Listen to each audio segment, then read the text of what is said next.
దేవుడి స్తోత్రం. మీ అందరికి వందనాలు. దేవుడి మాటలు చూసేపు. దేవుడు ఇశ్రాయేలు పేదలను ఐగుప్తు నుంచి విడిపించాడు కదా.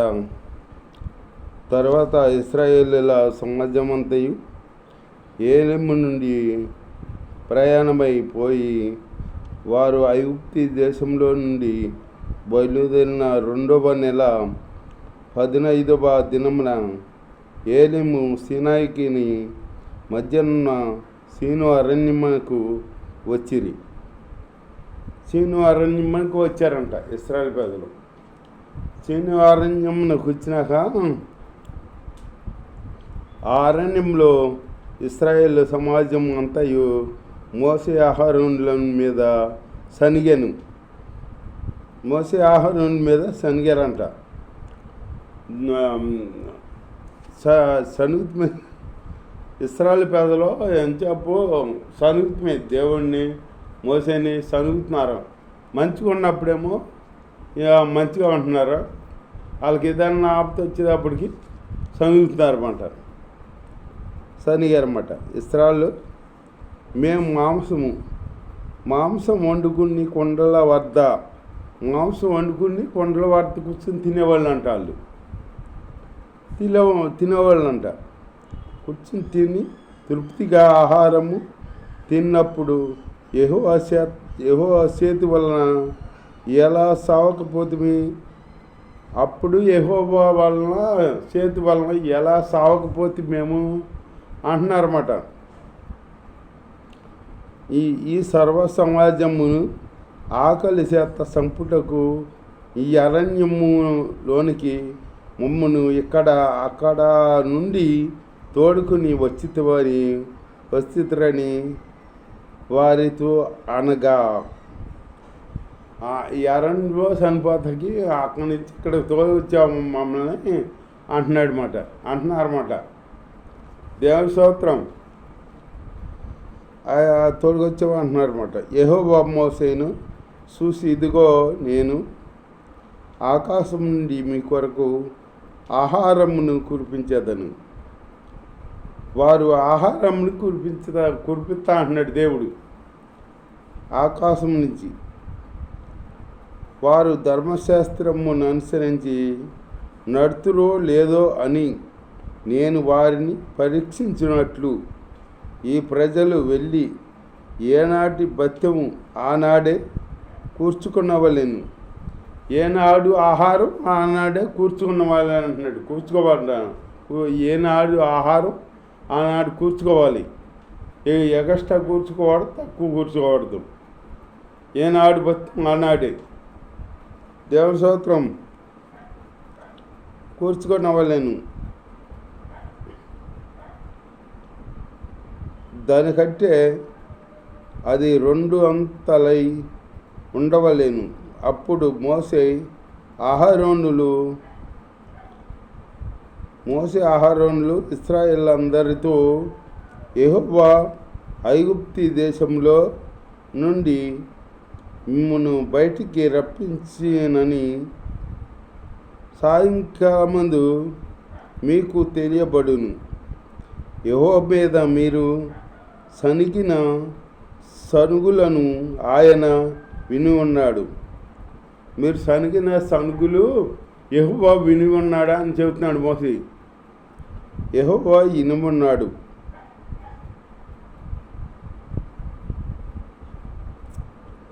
దేవుని స్తోత్రం.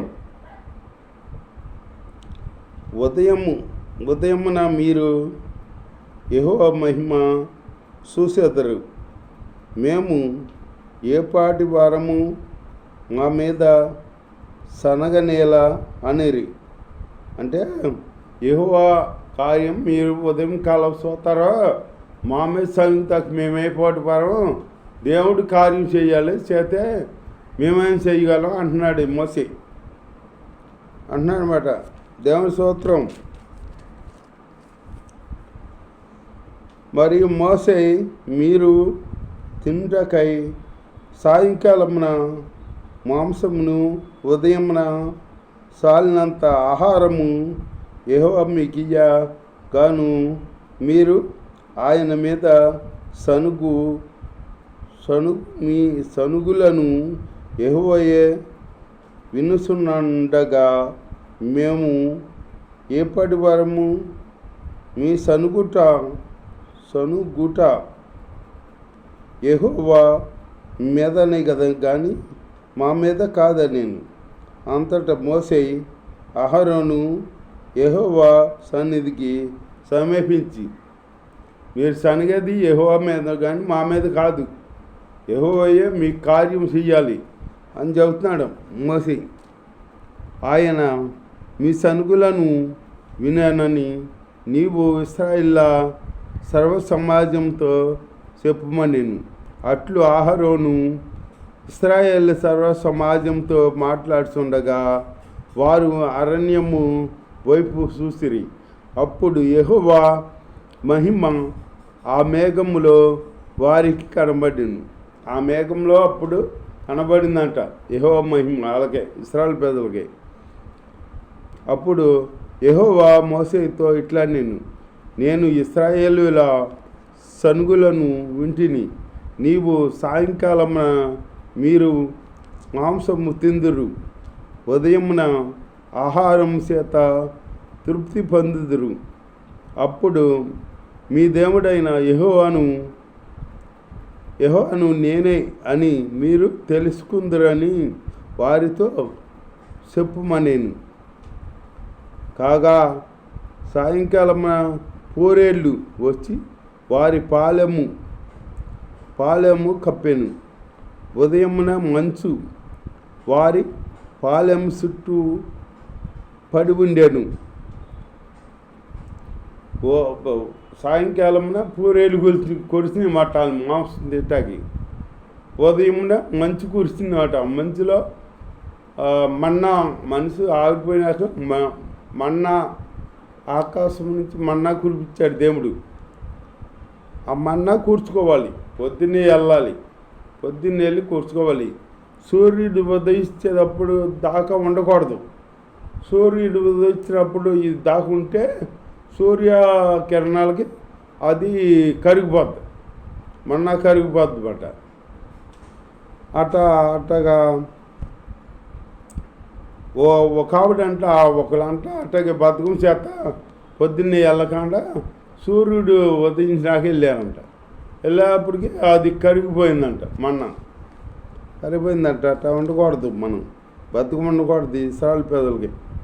ఇశ్రాయేలు దాన్ని చూసినప్పుడు అది ఏమైనది తెలియక మన్నా అని ఒకరితో ఒకరు చెప్పుకొనిరి. అది ఆహారం ఏ ఆహారం అనుకుని అది దానికి మన్నా అని పేరు పెట్టారన్నమాట. మోషే ఇది తిండకు యెహోవా మీకు ఇచ్చిన ఆహారము యెహోవా ఆజ్ఞాపించినదేమనగా ప్రతివాడును తన వారి భోజనమునకు ప్రతివాడు తన కుటుంబములలో తలకొక ఓమోరు చొప్పున దాన్ని కూర్చుకొనవలెను. ఒక్కొక్కడు తన గుడారంలో నున్న వారి కొరకు కూర్చుకున్న వలెను. ఇశ్రాయేలు అట్లు చేయగా కొందరు ఎచ్చుగాను కొందరు తక్కువగాను కూర్చుకొనిరి. వారు ఓమోరుతో కొలిసినప్పుడు హెచ్చుగా కూర్చుకున్న వానికి ఎక్కువ మిగలలేదు, తక్కువ కూర్చుకున్న వానికి తక్కువ కాలేదు. ఎక్కువ కూర్చుకున్న వాళ్ళకి ఎక్కువ కాలేదు, తక్కువ కూర్చుకున్న వాళ్ళకి అలాగ తక్కువ అవ్వలా. అందరికీ సమానంగానే ఉందన్నమాట. కూర్చుకుని వానికి తక్కువ కాలేదు. వారు తమ ఇంటి వారి భోజనము కొరకు సరిగా కూర్చుకొని ముండిరి. మరియు మోషే దీనిలో ఏమియు ఉదయం వరకు ఎవరను మిగల్చకూడదని వారితో చెప్పాను. ఉదయం వరకు ఎవరు మిగల్చకూడదు అని చెప్పాడు మన మోషే. చెప్పామట, ఉదయం వరకు ఎవరును మిగుల్చుకొనకూడదు వారితో చెప్పాను. అయితే వారు మోసే మాట వినక కొందరు ఉదయం వరకు దానిలో కొంచెము మిగుల్చుకొనగా అది పురుగు పట్టిందంట. పురుగులు బట్టి కంపు కొట్టింది. మోసే చెప్పాడు కదా, ఉదయం వరకు ఉంచుకోవద్దు మీరు, ఏ రోజు ఆహారం ఆ రోజు కూర్చుకుని తినంటే మోసే మాట వినకుండా ఉదయం వరకు అడగ ఉంచుకున్నారంట. ఉంచుకునేటప్పటికి అది పురుగులు పట్టేసి కంపు కొట్టిందంట. కొట్టాను. మోసే వారి మీద కోప్పటగా వారు అనుదినము ఉదయమున ఒక్కొక్కడు తన ఇంటి వారి భోజనమునకు తగినట్లుగా కూర్చుకొనిరి. అప్పుడు తగినట్లుగా ఎవరు కావాల్సిన మట్టుగా వాళ్ళు కూర్చుకున్నారంట. అప్పుడు అట్లా కూర్చుకోవాలి. ఎండ ఏడుమికి అది కరిగెను. 6వ దినమున వారు ఒక్కొక్కడికి 2 ఓమరులు చొప్పున, అంటే శనివారం ఒక్కొక్కడు 2 ఓమరులు కూర్చుకోవాలి. అంటే ఆదివారం ఇక ఉండదు కదా, దేవుడి సన్నిధి ఆరాధన చేయాలి కదా. ఈ ఆదివారం ఇక మన్నా ఉండదు. శనివారం కూర్చుకోవాలి ఇద్దరు, ఈ రోజు ఆ రోజుది కూర్చుకుంటే అప్పుడు దేవుడి ఆజ్ఞ ప్రకారం కూర్చుకున్నారు కాబట్టి అది పురుగు పట్టదు, మంచిగా ఉంటుంది అన్నమాట. దేవుడి మాట ప్రకారం మనం చేస్తే ఏదైనా మనకి కార్యం సఫలం అవుద్ది అన్నమాట. దేవుడికి వ్యతిరేకంగా చేసామనుకో మనకి అక్కడేమి జరగదు, అంతా అవుద్ది అన్నమాట. 2 అంతలు ఆహారము కూర్చుకొన్నప్పుడు సమాజము యొక్క అధికారులందరూ వచ్చి అది మోసేకు తెలిపిరంట.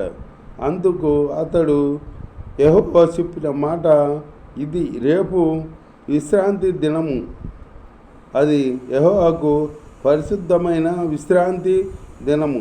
మీరు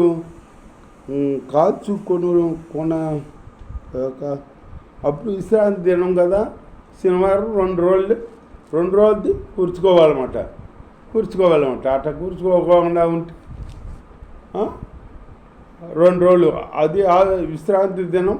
మనం ఇక అక్కడ భోజనం కురవదు, ఇక ఆకాశం నుంచి ఈ శనివారం ఎత్తుకెళ్ళింది ఆదివారం కాడ మనం తినాలి.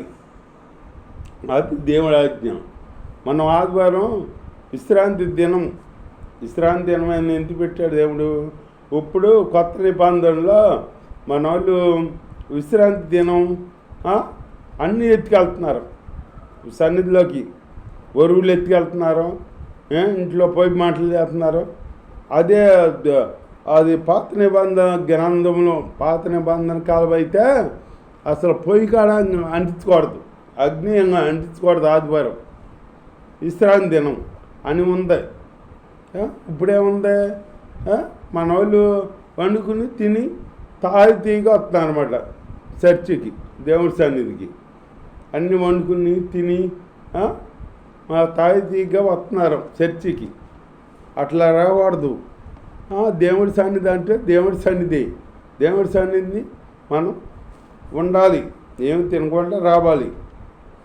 దేవుడి సన్నిధి అయిపోయినాక అప్పుడు ఏదైనా మనం తినచ్చు. అందుకంటే అక్కడ దేవుడి ఆజ్ఞ పాటించాలి. మోసేకు ఆజ్ఞాపించినట్లు వారు ఉదయము వరకు దాన్ని ఉంచుకొనిరి. అది కంపు కొట్టలేదు. మోసే ఆజ్ఞ ప్రకారం ఉంటే కంపు కొట్టలేదంట. అప్పుడు మోసే ఆజ్ఞ ప్రకారం నేడు దినము యెహోవాకు విశ్రాంతి దినము, నేడు అది బయట దొరకదు. 6 దినములు దాన్ని కూర్చుకున్న వాళ్ళను. విశ్రాంతి దినమున అనగా 7వ దినమున అది దొరకదు. 7వ దినం దొరకదంట. విశ్రాంతి దినం కదా, అట్లాగే 6 దినాలు మనం పని చేసుకోవాలి. 7వ దినాలు దేవుడి సన్నిధిలోకి వెళ్ళి దేవుణ్ణి స్తుతించాలి, ఆరాధించాలి, గణపరచాలి. అలా ఉండక మనము ఏళ్ళ ఆడవ చేతంటే దేవుడు మన పక్ష కార్యాలు చేతలా మనం దేవుడిని ఆరాధించుకుని గణపరుచుకుని దేవుడి ఆజ్ఞ ప్రకారం జీవించాలి. దేవుడి వాక్యం దీవించగాక. ఆమేన్.